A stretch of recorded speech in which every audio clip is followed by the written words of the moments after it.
This is the HP Z240, an office-type PC that's roughly 8 years old. Yeah, I'm just an office PC. I don't want a game. Slacker! We don't tolerate this kind of laziness. It's time to stop slacking. You're going to sit around and play PC games, whether you like it or not.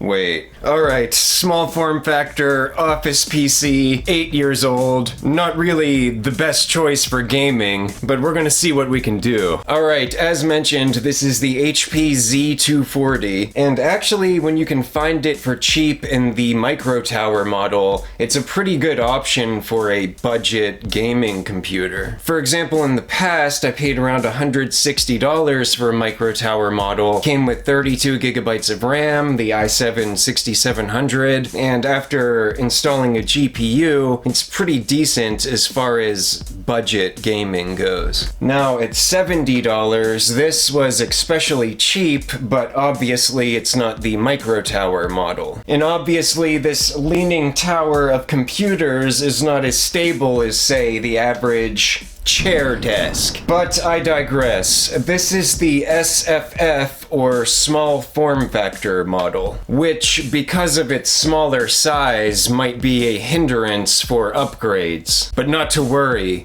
we have plenty of cutting-edge modern tools. Low profile, schmo profile. I want to get a little crazy.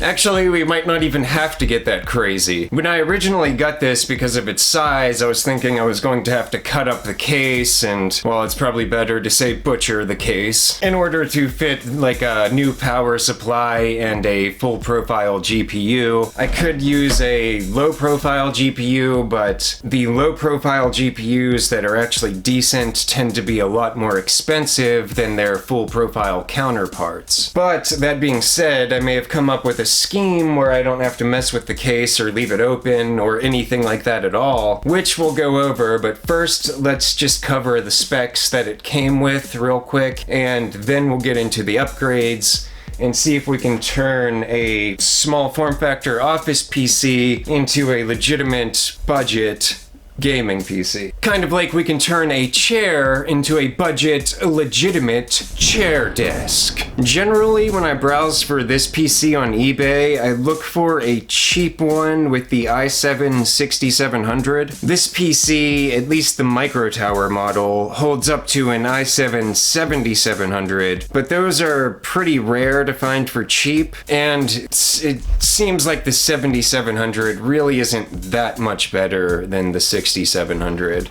though it does have its merits. Now, this one specifically has the E3 1240 V5, which is very close to the i7 6700.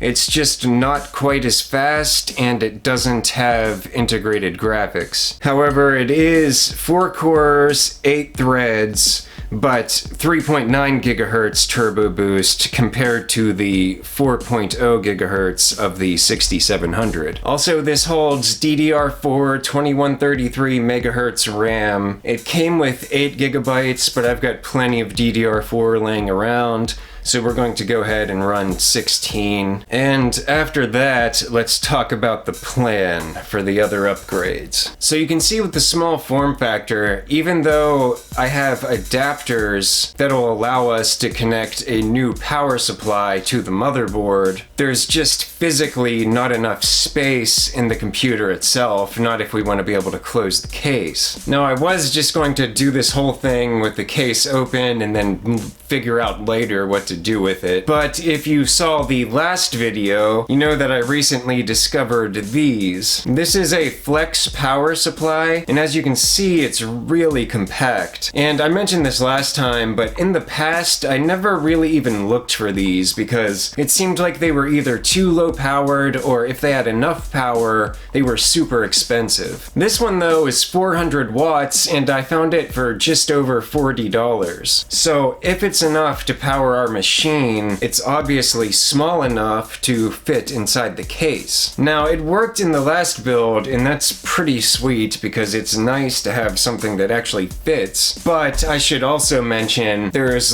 no power ratings or like safety ratings really that I've seen for these, so they're kind of iffy, they're kind of so-so. It's also generally frowned upon to use adapters to connect new power supplies to old motherboards, or to just use power adapters in general. Most of the time, if you're browsing tech forums, there's going to be a lot of people yelling at you for using adapters of any kind. I've done it successfully in the past, but it's just something to be aware of, and I will be careful as I use these types of things going forward. And that takes us to part 2 of our scheme. What about this? The GTX 1060. Now, this is what I was hoping to use because it's pretty powerful and it's really cheap. The 1070 and 1080 are also going for super cheap right now, and they're obviously better, but they also require more power, and we're using our flex power supply, so I'm kind of worried about pushing it too much. As I mentioned, if we can't find a way for this to work, I'm probably going to have to go with something low profile. I've had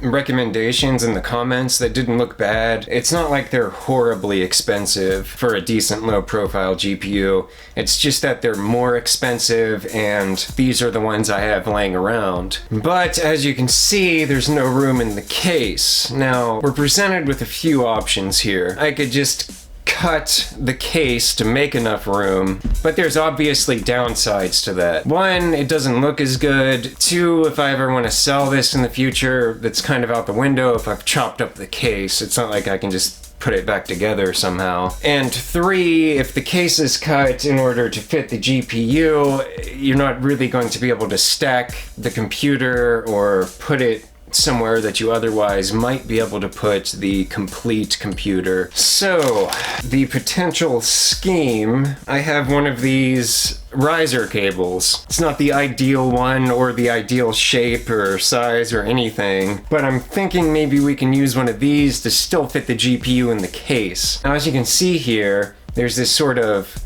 caddy for the hard drives and the optical drives. Well, that just comes completely out. It would be cool if I could cut the caddy in a way to actually hold the GPU. Maybe I'll look into that in the future, but for now, I'm thinking I'll remove the caddy. I'll just somehow try to just lay the GPU in here.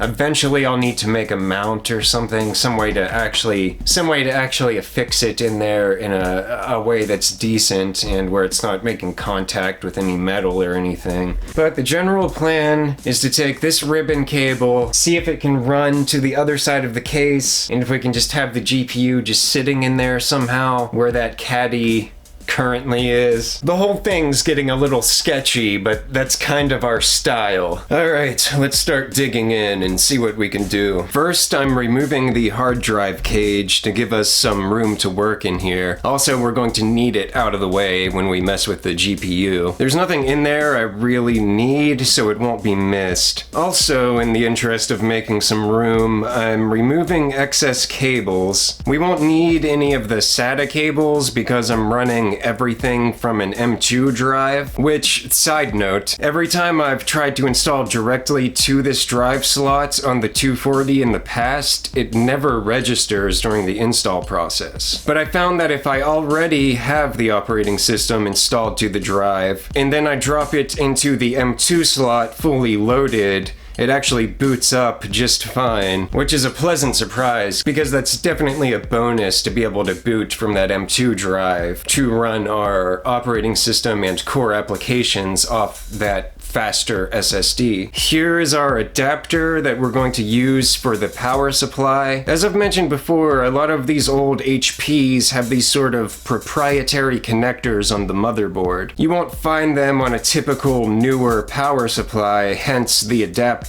I've had luck with them in the past, but we'll have to see how it goes with this one as we install the power supply. The Flex PSU. The Flex! Sorry, I should have realized how intimidating that would be. With great power comes great responsibility. Alright, stop messing around. We need to remove the old PSU and install the new one. You guys have a lot of growing up to do. Ridiculous. Alright, for the new PSU, it's as simple as popping the old one out of there and installing the new supply with the adapters. The case obviously isn't designed to hold this, but for now I just want to see if it works. If it does, I'll eventually have to decide if I want to use it here or in the Optiplex we messed with last time, or order another one, or none of the above. And just stick it in there with some double-sided tape or otherwise make some kind of a cage for it. Finally, we're going to install the GPU, which is going to be a bit of a precarious situation. So what I'm going to try to do is use one of these riser cables so we can kind of set the GPU over here where I removed the caddies for the optical drive and the hard drives and all that kind of stuff. Ideally, I would have a different riser and also build some kind of cage or harness or something. Again, for now, I'm just throwing it together to see if it actually functions, and we'll worry about the rest later. So it's going to just kind of be sitting here. Ah! It looks beautiful! Success! And I didn't even have to smack it with a pool noodle. Okay, I only had to smack it with a pool noodle once. Okay, twice. But so far it seems like everything's actually working. The computer booted fine, it's detecting all the hardware, and most importantly, this is a small form factor office PC, and we're going to be able to run a GTX 1060 and be able to close the case. We'll run through a few games just to make sure everything's functioning well and that there's no unexpected shutdowns or anything, but this is actually pretty cool. I'm going to try out a couple games here. They're not really new, but they're new-ish. We have Devil May Cry 5 and Star Wars Jedi Fallen Order. They're both 2019 games, but they are pretty demanding as far as graphics go, especially the Star Wars game. So it's a decent benchmark. It's also a cheap benchmark, which I usually test whatever game I can get for $5 during one of Steam's sales. Devil May Cry 5. This game isn't as demanding, but I have it at the highest in-game graphical settings, 1080p, and it is hanging pretty tight at a little over 100 frames per second. Sometimes it dips down to high 90s, but it's mostly around 110, 115, and it's feeling pretty good overall. With Star Wars, we're not getting as high of a frame rate, but again, the highest in-game graphical settings, and this game is more demanding. But I think as far as budget gaming goes, I'd say you could probably get a pretty solid 60 frames per second out of this. Also, sorry for the camera, I'm just trying to film the screen directly while also playing the game. I should have got a better setup. Kind of just like when I'm working on the computers and trying to do it with one hand so I can hold the camera. But you get the idea. And everything's running pretty well. It's absolutely playable, like without question. And of course, as always, it's not going to compete with a $2,000 computer. It's because it's not a $2,000 computer. It's very cheap. But that being said, as far as a budget gaming computer goes, if you're just looking for something that can do 1080p, 60 frames per second, that's really not too shabby. It's definitely a fun project computer.